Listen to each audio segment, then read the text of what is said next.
This is your boy Travis Castleman, aka Big Tasty with GlideFast Consulting, here to drop some UI Builder knowledge on you. So today we're just going to quickly get started. We're going to build a workspace experience, a landing page, and kind of go over UI Builder in general at a very top level, just to get you started. So without further ado, let's rock and roll. First thing we want to do is open up UI Builder, and the easiest way to do that is we can either say come to the now experience, or we can type in UI Builder. In this case, let's just go to UI Builder. Click the UI Builder. You'll see it open up here in a couple seconds. All right, so you can see this is my PDI. I have a bunch of stuff out there I've been just toying with and everything. But for this video, we're just going to go to Create Experience. And you'll see that we have a name, App Shell UI, URL path, landing path, roles, and application. I'm under the global application scope. We'll just leave that there. We're going to give it a name. Let's use simple workspace. We'll give it a agent workspace app shell because that's what we kind of want to work in. You see it automatically populated the URL path for us and the landing path of home. That's good to go. We're not going to add any roles to this. We're going to keep it easy today. Let's go to create. Again, we're not going to apply any ACL roles or anything like that. So bam, open up experience. You'll see there's nothing here right now. So let's go ahead and create a page. And we'll name it landing page because that's what we're going to build today. You see it automatically gives you the path. You can pick a template. There's a bunch of templates out there. We won't be working with any of them today, but maybe in the future episodes, we'll start working with a couple ones. I know the one mostly I've used is the record page because I don't feel like building out that whole record page the way it is. So they offer a template for that, which is really nice. But in this case, we don't need a page template. We're going to create our own. So let's go to create. The first thing you'll notice is successful page created. You see some stuff happen in the background. We're going to talk about a little bit the foreground. This box open up right here. We can add required parameters or optional parameters and also access controls again. Required parameters are parameters that will put it in your URL. So if you're on the record page, let's so to speak, we can say that we can give it a table parameter and a SysID parameter. And what will happen is we can pass in those parameters to that record page to allow you to see the table that it needs to use and the SysID of it and display all the information for that record. In the case of our landing page, it's just simply a landing page. So we won't worry with required parameters or optional parameters for now. We'll just say done. All right, you'll see now we have what I like to call WYSIWYG because that's basically kind of what it is. And what you see is what you get. So if you've ever developed web pages in the 90s or the 2000s, you might have heard that term before. So we have our landing page. That's the only page we have created there, but we can switch pages if we were to create more. We have our variants for this page. So if maybe we wanted to have an ITIL specific landing page and then maybe a major incident or HR or whatever it might be, other variant for the landing page, we can do that and use the same space, but just kind of have different variants. And you can push those using audiences, which is rule and group based, or use those parameters we talked about a few seconds ago and take them and use those as conditions inside your variant. In this case, we don't need a variant. We're just going to create one landing page. On the left-hand side, you'll see our content. When we start populating content, we can add components directly on the content left-hand nav, or we can hit this little plus button and add component here. Once we start adding components, you'll see each component has 3 tabs: a config, a styles, and events. So your config are basically the properties of that component. Say if it's a record or form component, you're going to want to know the table of the form component, the SysID of it, the view, things like that. Styles is what it says. It's styling. It's your CSS. Since we're in San Diego and we're on the Polaris theme, UI Builder now makes it a little easier for you to decide how you want to style things, and it kind of gives you stuff that's just set as properties, so you don't have to write the CSS. But if you did want to write the CSS, it's perfectly okay to come in here and click View and Edit CSS, and bam, there you go. You can style it there if you'd like. Let's look out of that. And events are going to what happens when, let's say we have a button on our page and we want an event to happen when we click that button. So I'm clicking that button, we added an event. Maybe that event links us somewhere. Maybe it opens up a modal, whatever it might be. That's where events are handled. So cool, we got this. But now I want to show you the next thing is the edit experience settings. So this is going to have your four general topics here. Your general, your title of your workspace. You can give it a description, of course, the path. Let's go to advanced settings and open that up, but we're going to talk about these other things here really quickly. Branding and theming. So yeah, let's open. So we're going to use our Polaris theme for now. That's fine. our side navigation, and this is going to be the navigation you see on most workspaces on the left-hand side there, where you have usually your home, a navigation or list link, maybe your notifications that you get inside the workspace while you're working on it, stuff like that. We're going to create this page out real quick here in a second, but we're going to touch on utilities too. So we have our notifications. So that's just like I said, if we want to turn on our notifications that allow users to get notifications while they're working inside this workspace, something's been assigned to them, things of that nature. Also, we have our global search that we can add if we want to use the global search. We're not going to mess with any of that today. We are going to start our SAD navigation. We're going to add a page. And of course, we only have one page. We're going to pick the landing page. We're going to give it the home icon. And I always like to use the outline. I just think it looks better, but you can use whatever you like. As you have a lot of options here. I mean, you just have tons, so you can pick whatever you want. I just particularly like the outlines, and I try to keep it as basic as possible. But we'll give it a label of home. That's good. We do want it to be on the top, and it is going to be the first in order, so we'll leave it at 100. We're going to save all changes. And this will hook us back to our UI builder. We're going to touch on this page here in a second. Just give me one moment. We're going to hit open for now. And you're going to see there's no really content available because we haven't created any, but we do have our top header here. As you notice, we did add the left-hand navigation, but it's not set here. So sometimes what you actually really need to do is open up that config file that we opened up. You can see that there's now a UX page property under it, Chrome toolbar. So let's kick into that. And the value in here is actually JSON, which is just a JavaScript object that's used to display data and pass data and do a bunch of different things. And we see type is hit set to string. So really all we need to do there is go to JSON, hit update.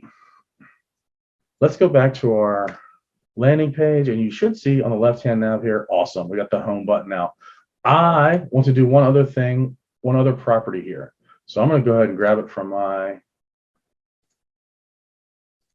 another workspace I've been working in to test things, and we're going to say new. And we want that to be name of Chrome tab. And this will give us our tabs inside of course, we're going to want a JSON again. And we're going to do this, copy and paste. All right, we're going to change the table here because we don't want that table. Let's just use the instant table for now. And basically what that does is we're going to get our tabs at the top of the workspace like you see it, because workspaces have those nice hierarchy of tabs to where if you're in one incident or a list view or something, you have a tab for it. And once you climb down into that record view of that incident or whatever, you can have multiple layers of tabs under that with the details tab, any related lists you want to use in case you want to, if you're on a change request or incident that has a CI associated to it, you can open that CI, see the details, and then quickly get back to your incident and try to help alleviate that incident and solve it. In this case, we just changed this to incident because that's the table we want to open when we hit the plus button on our tabs. If we want to open up a new record, in this case, it'll be a new incident record. -1 sysid denotes a new record. Instead of it having a record that has a sysid that's already created in the system, -1 is for that. It's just denoting a new record inside of ServiceNow. So let's hit submit. All right, cool. We can close this out and we can refresh again. And you can see we have our tabs now. And if we hit plus, we add track. Oh, I didn't change the name of that, but it should hopefully, well, it won't because we don't have a record page. But in the future, we'll do that. So now we got this kind of set up as a basic workspace. We just need to add stuff to it. So let's go ahead and start just knocking some things out on the landing page. All right, the first thing I want to do is I want to add a component. And the first component I want to add is this container component.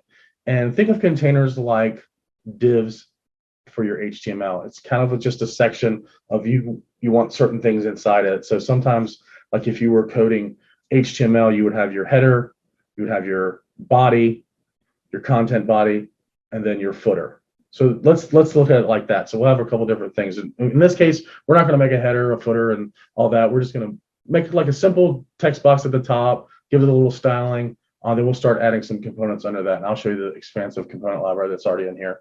So let's add component. And we want to do the heading. We'll just give it a heading of 1. We named our simple workspace. So let's just say, welcome to your simple workspace. And in the future, I can show you how to actually make this dynamic so we can put names in it and stuff like that. For this case, we're just going to keep it as simple as possible. And welcome to your simple workspace. We'll keep it a level 1 head, primary, sounds good. Let's go ahead and save it. Let's come back up to this container and go to our styling. And we want to keep this as a column because we're not going to put anything around this. This is going to be the only component in this container. But we do want to center it. And let's give it a maximum height of, let's say 65 pixels to cut down on sides of that. Maybe a little smaller.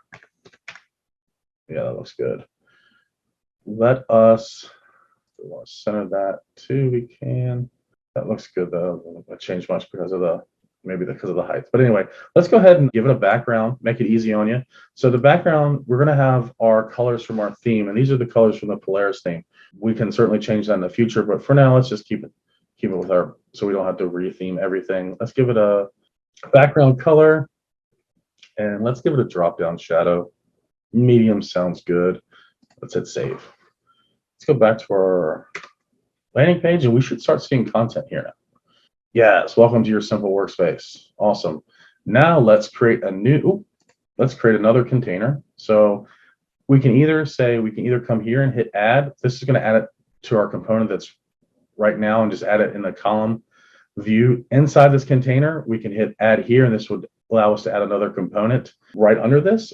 What I like to do though is try to do it as much as possible from over here, just because sometimes you might click the wrong thing and you have to redo it. You can drag and drop things in here as well, but it's kind of much easier if you just kind of do it in a linear fashion and then kind of edit as you go if you need to move stuff around a little bit. So in this case, we're just going to add a component after. We're going to add our container again. And for this container, I actually want it to be a row, and I want to add a couple things. So I'm going to put a couple incident and problem data visuals on here. And I want to really have some leverage over those working in the future. So I'm going to put a filter, a couple filters in here. And so here's our first data source. So we're going to use this filter to filter things on the incident record. So we're going to add, we're going to say incident, and we're going to filter stuff that's going to be priority based, because we're going to make our first data visual is going to be based on priority 1, 2s, and 3s. So let's go ahead and save that. So priority, good to go. Let's add one more right under it, and I'll show you how the row works. Add component after. We'll add another filter. Let's use incident again.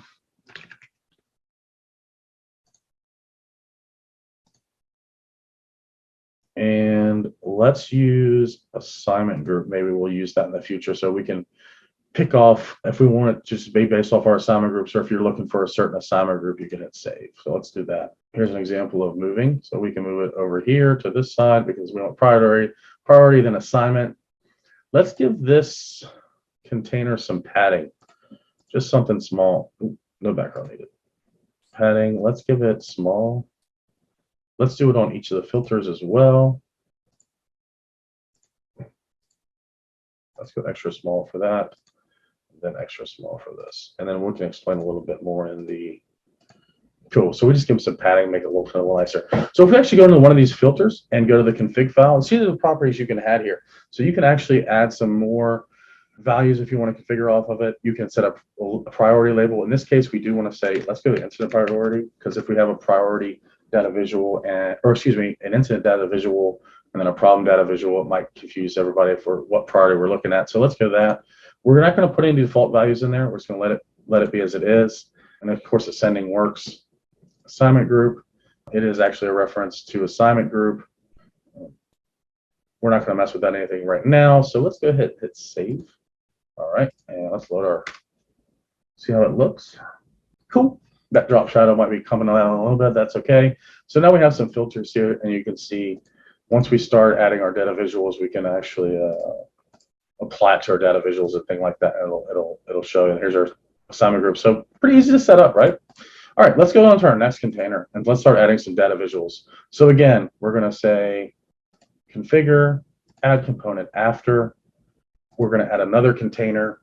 We want this to be a row as well. We're going to actually add a background color to this just to separate it from, let's add something a little lighter, Perfect. All right. Let's jump into adding our components now. So no more, we're done with the filters. But like I said, we wanted a data visual, which when I say data visual, I mean a report. It's essentially a report. On the back end, when you're using your home pages, your workspaces, you're allowed to choose reports that are kind of already in the system. When you're using the UI builder, they don't pull from the back end of the system the reporting you already have. You kind of have to create your own, which is not bad because they're pretty easy to set up and they're pretty straightforward. So we're going to go ahead and pick our data visualization. That's one.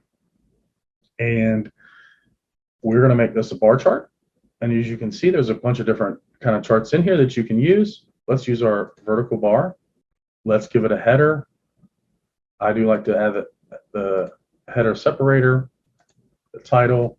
Let's give it priority 1, 2, 3.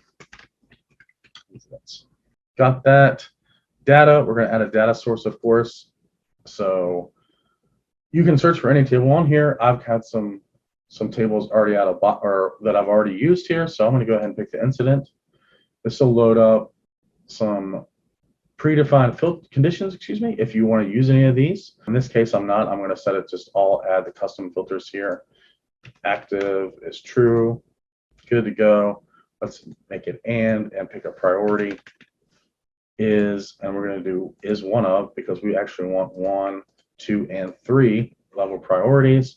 Good to go there. You can actually run it here, and you can see that we have the 1s and the 2s. We have a 3 in there, so we see what it draws back. So that's good. Let's add this source.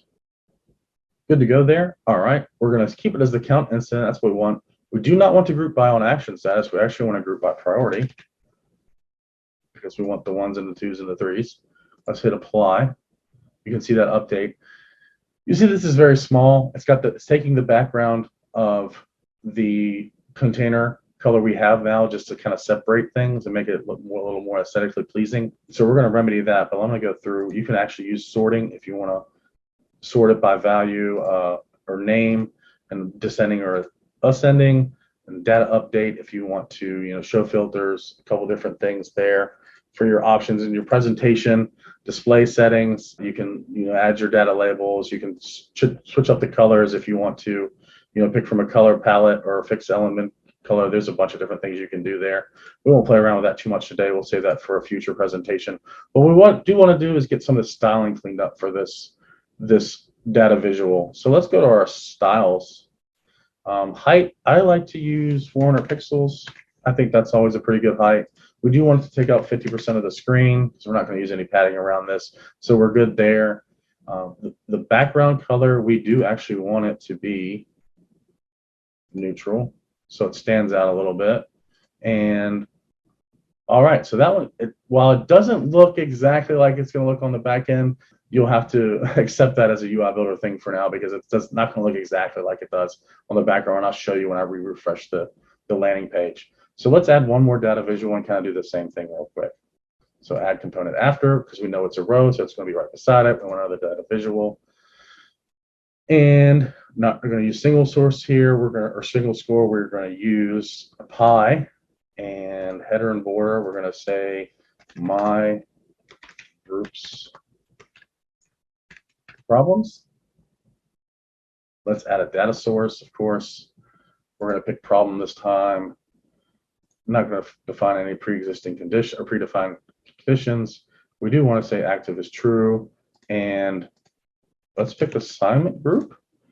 Instead of is, we're going to make it is dynamic, so we can say one of my groups. I've added myself to a couple groups out there, so we should see some data. So let's run it. Yeah, so this is the problems, all the problems I've been that my group, because I'm in the software and hardware and help desk and my PDI. Awesome. Let that load. Count is good. Action status. Let's go ahead and switch it over to our assignment group to better associate things. So cool. We got a nice pie chart here, and we kind of got to do the same thing under styles. So we're going to go ahead and give it another 400 pixel height. We're going to give it a width of 50% of the page. No margin padding or anything like that, but we do want to switch that background color to a nice white color, the neutral 0. All right. I think that should be it. Let's hit save. All right, so that actually looks a little better. So it's not perfect because it has the bars in here and whatnot, but let's go ahead and save. and refresh this now. Hopefully it looks a lot better. Yeah, there we go. That's what we're looking for. So we have our priority 1, 2s, and 3 incidents, my group's problems. In the future, we're actually going to be able to click through these. That's going to be set up through those events. So let's do one more thing, cover the landing page, what we've done, and then we'll call it a wraps for today, and we'll hopefully create another episode where we actually start diving into some data resources or data sources and events and stuff, and make it more accessible and create more pages and just build a whole workspace. So we're going to do one last thing, and that's going to add another component after. In this case, we actually just want a list, and we're going to use the bigger list. The simple list can be used if you just kind of want to display data and then click through it and get to somewhere. And let's add another component after this, because we don't want it in a row. We want it right after it. As you can see, it's kind of displayed like that now, but the bad thing is sometimes that might not look correctly, because I like to put everything in its own. Okay, that doesn't look so bad. I would like to put it in its own, container, just to keep it that way in case it overlaps or things like that. But that doesn't look so bad, even though our gray background is out because we're not using any padding. But that's okay. We won't worry about that right now. So we just want to configure this list real quick. Menu selections, we'll leave that as it is. The task table is good because we actually do want to see both problems and incidents. We're going to say my active tasks. Edit fix filter. This is a filter used if you want to have a filter on the back end, say you only want them to filter on actives only. You can set the active filter in the background. They cannot change that one in case you ever need to do that for security reasons or whatever the use case may be. In this case, I'm just going to use the simple edit filter here. We're going to say active is true is great, and we're going to say, do I have anything assigned to me here? Let's check. Assigned to is dynamic and is me, and apply. I should have some stuff out there. Yeah, cool. I have some things out there. You'll see my nickname, Big Tasty. So let's hit save and cover what we've done today. Refresh. All right. So this has been a very simple tutorial on how to create your own workspace experience using the new UI builder. Hopefully this helps you get started. Maybe it helps you edit some other pages. In the future, we're going to add some more dynamic things to this content. We'll add more pages and whatnot. For now, we created our experience. We gave it a workspace app shell. We did some of the behind the scenes config stuff to get it looking like an actual workspace. We've added a simple header, some filters that we'll use for both our incident, our problem data visual. We also added a list view to see my active tasks, so we can quickly go, okay, these are things I'm working on, and in the future, we're going to be able to click onto these and get to a record. So that wraps up for today. I hope you enjoyed it. I hope you learned something. Have fun with UI Builder. Hopefully, you'll be able to watch some of my future episodes and we really dive into stuff. But thank you very much for viewing. Appreciate you. Have a wonderful day.